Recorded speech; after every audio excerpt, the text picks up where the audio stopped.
So, ngayon naman, ang pupuntahan ko na naman ay at dadalawin ang aking mga lolo at lola. Yung nanay at tatay ng papa ko at saka mamaya nanay at tatay naman ng mama ko. Hating-hati talaga sa oras ng pagdalaw.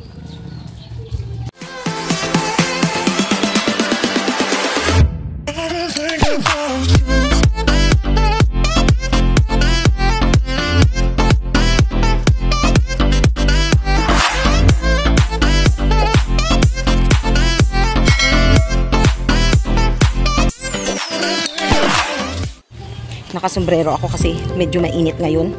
Kaya kailangan merong protection sa init. Tapos kahit tanghali okay lang. Para sa hapon, yung sa kabila naman na lolo at lola ko. Una ngayon yung sa papa ko na side. Tapos later doon naman sa mama na side. Wow. Kaysa ano? Sige. Ito meron na rin pala silang ganito. Aircon. So, nag-face mask ako.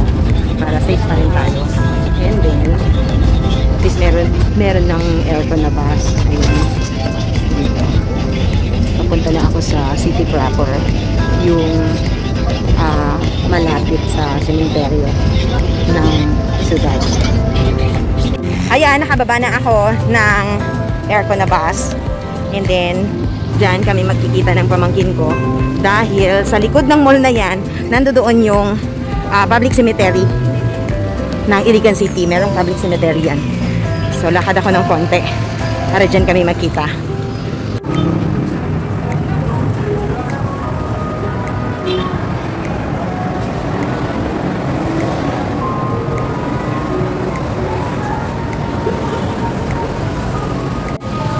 So, gaya ng napag-usapan namin ng pamangkin ko sa Gaisano, daw kami magkikita. So, papasok na. Ayan, dyan sa mall na yan. Ayan. Again, sa mall na yan, sa likod nito, merong sementeryo. Ayan, papasok ako dito. Ay, sure. Pati daw, mas. Sige, gusto ni Kuya talaga makita. Okay, thank you. So, tanggalin daw talaga. Ayan. So, ito ang Gaisano ng Iligan City. Ayan.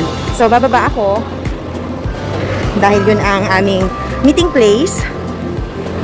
Meron din naman silang mga decorations. Ayan. May mga sale din. So, while waiting sa pamangkin ko, bababa ako. At titingin-tingin ako ng aking mabibili.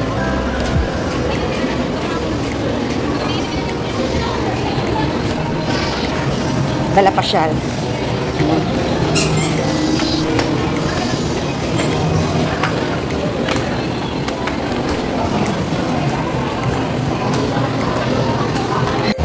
ayan, papunta muna kami sa sementeryo na. Hindi muna kami kakain kasi sabi ko, saka tayo kakain, saka tayo magpagpag pag meron na tayong isang sementeryong nadalaw. So buti naman pumayag itong pamangkin kong ito. Kasama pa naman yung aking apo, yung anak niya. So, itong batang ito, ito yung kasama ko dati na gumala, binibitbit ko. Na yung anak niya ngayon ay kamukha din niya. And, saan kaya yun? Ay, ayun. Ting! Ayan na. Ayan na siya. So, dyan yung papunta sa sementeryo. Tara! Di! Sumupalit, punta og. Tagpila po ni. Tira, ma'am. Let's go kayo na, ma'am. Sila na siya dira. Kana dagpila po na diya. Papa. Pare nga da siya. Ayan na presyo ko sa ma'am. Let's go kayo, ma'am. Kato akong gusto. Wala 100. 100. Ano nga nila, ma'am? Isa. So yan, ang bulaklak para sa ating ano kasi yun sila hati kasi yan. Ando din na rin yung mga uncle ko, kapatid ng papa ko. Yun o. So, pasok na ta. Yan. Ito yung sementeryo. Ayan. So, dyan. Yan yung Chinese cemetery. Ito naman yung public cemetery. Dito nakalagay. Actually, dito din yung papa ko before. Kaya lang nung namatay yung mama ko, kinuha namin yung kanyang mga remains, binala namin sa Christ Memorial Garden para mapag-isa siya. So, ang naiwan ay ang lolo, ang lola, pero mas nauna kasi yung papa ko din namatay, kaya na ano namin siya, na retrieve namin ang kanyang mga remains. So, sila na lang ang natira dito. Oh. Sila na lang.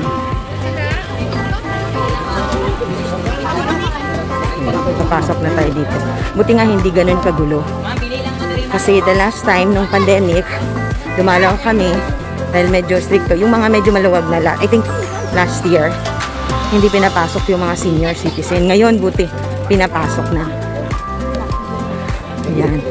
So, ang dami ng mga tinanggal. Wala nang mga puno-puno, mga ganyan. Kaya medyo mainit na. Wala nang mga mapagsisilungan. Mga gilid-gilid na lang. Dati merong mga puno. Ngayon, wala na talaga. Kaya, mainit. Ayan. So, dito yun. Tandang-tanda ko pa yun kung saan. Ano rin natin sila. Dito na kanak. Si mama rani mo. Ah, magdagkot. Ah, kana ayan. Kayo nga tika, time pa. Ayan, apo ko yan. Itong mukha ng batang ito. Ganito din tsura ng nanay na yan. Noon, na binibit-bit ko pag ano, gumagala ako. May dala akong bata. Every Sunday. Lalo na pag ano, araw ng sahod ko noon. Dinadala ko yung batang ito. Tapos ito na yung anak niya ngayon. Ganyan na ganyan din yung mukha niya. Yan, nakasindi siya sa kanyang mga lolo. Bulak ni. Ha? Butangan mo bulak? Sige. Ano ka na siya bulak? Oo, daghan. Ibalhin ang iyang bulak. I-arrange ang bulak. So, ayan. Oh, ayan yung mall. Oh, ayan yung mall na pinuntahan ko kanina. Kaya dito, yan ang mall 1. Dito ang mall 2. Yan yung mga ano, joke-joke ng mga tao before. Dito yun. Dito. Kasi, naman ito dapat pala. Very ito dapat. May... Ito, sa papa na ko kayo sana. Oh, ayun, Ling, kana, Ling. Dari, Rita. Dito papasok. Yan. Ito yung tandang-tanda ko. Tapos, ito. Yan, yung may parang baso ng tanduay. Haba, may baso pa ng tanduay talaga, oh. Ayan, ito. Aba, merong ibang, ano, iba. Kaya nga.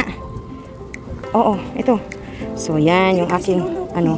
Hindi na natanggal yung pangalan niya kasi na, ano na yan, eh. Na ilagay na. So, andyan pa rin yung pangalan ng papa ko. Yun. Oh. So, itong taga-sindi ko. Na, dito, bebe. Dito ka. Nadala ni mo ang kuan? Ang... Ilan na sila? 1, 2, 3, 4, 5. Mga aning ko lang ibutang mo. Tapos... Ikaw palitan naman tayo sa...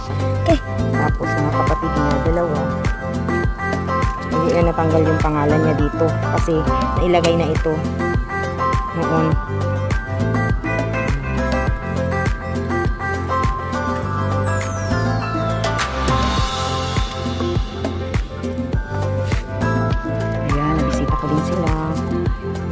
You're not forgotten. So, kaya sabi ko, andito na din lang ako. Dili ka. Bibisitahin ko din ang mga ito. Dili ka. Dili ka. Anak ka dito. At syempre, hindi ko rin makakalimutan, no? Bisitahin si Father Dante. Dito tayo, Ling. Dito ta. Anak na lang tagbalik, Ling. Oh, dito tayo, Ling. Paana ta. Exit sa kadiri. Then paana ta para makaagitag mga shade. So, nandoon siya. Diyan siya sa may, sa may akasya. So, dito banda, dito daanan, papunta kay Father Dante. Si Father Dante, siya po yung nagkasal sa amin ng aking asawa. Pamangkin siya ni husband na pari. And, dito talaga nilalagay din ang mga namatay na mga pari. So, dito natin puntahan. Meron din tayong flower para kay Father Dante.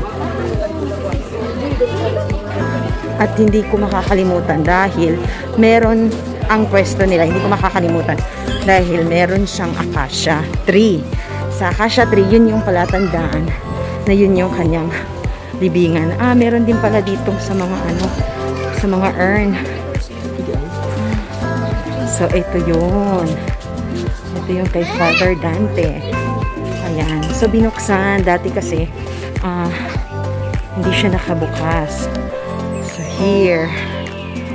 Dito kay Father Dante. Ayan, si Father. Kay Lodri. Ayan siya. Pamangkin siya ni Hastan. At itong mga nandito, mga pari ito. No? Mga pari ito mga nakalagay. Yan si Father Boy, Gunhuran. Yan naman si Father Boy. Yan yung pari namin before sa barangay. So, here. Lingkod po rapil. Lingkod rapil, be. Mama. Uy, di mo lingkod nila.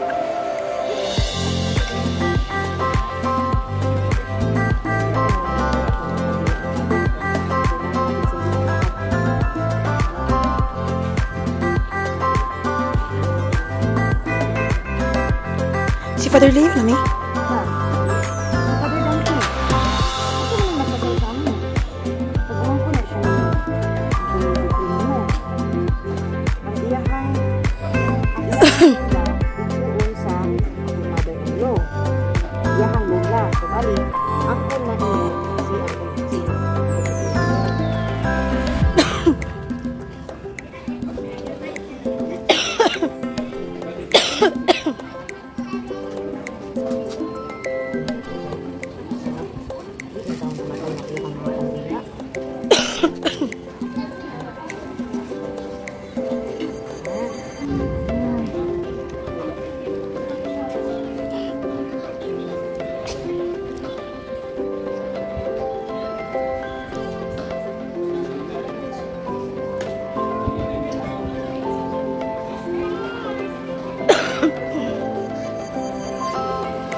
Si Father Dante, si Father Boy, si Father Milan, and Father Daog-Daog. Sila yung mga nandiyan.